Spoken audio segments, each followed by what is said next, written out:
देखने वाला वो रावण, राजपाट के लालची वो कौरव भी नहीं रहे। लालची बनोगे तो तुम भी नहीं रहोगे। है जननी, डराने की कोशिश कर रही हो क्या? डर और भक्ति दोनों को ही अपने पास रखने की सलाह दे रही हूँ। तुम्हारी ये सलाह मेरे पैरों के नीचे चल रहे इन सांपों को दो।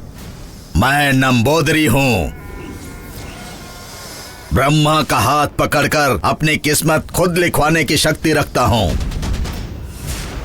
जाओ जाओ, दो जबान वाली मैं तुम्हारी बात सुनूंगा। ये नंबोदरी मौत को भी मात दे चुका है। देवों के आड़े आने वाले अश्वत्थामा ने भी मौत को मात दी थी। उसी अहंकार की वजह से वो अभी तक एक पिशाच बनकर भटक रहा है। तुम भी उसी मार्ग पर अपने कदम मत रखो। कौन सा कदम तुम्हें मौत की आगोश में ले जाएगा तुम नहीं जानते।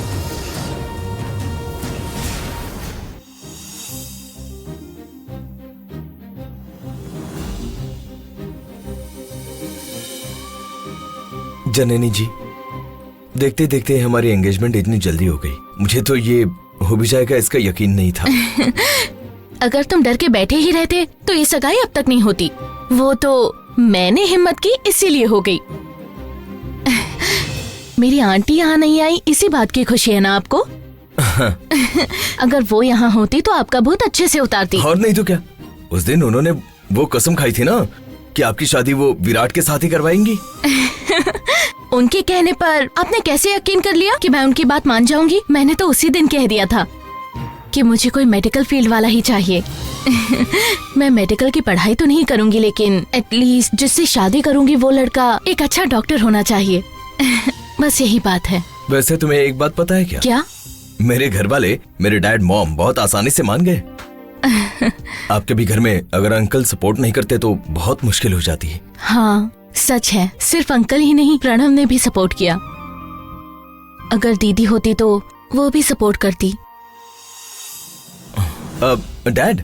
राम, अब हम चलते हैं, क्योंकि सगाई होनी थी वो तो हो चुकी है अच्छे से।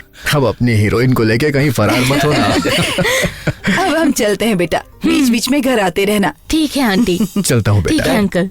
अब चलिए, मैं अभी आता हूँ। ठीक है, चलो ओके, बाय बाय।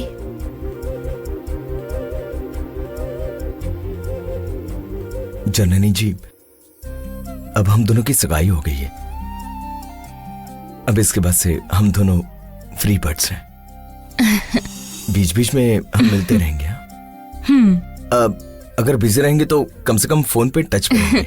हाँ बिल्कुल। Bye bye.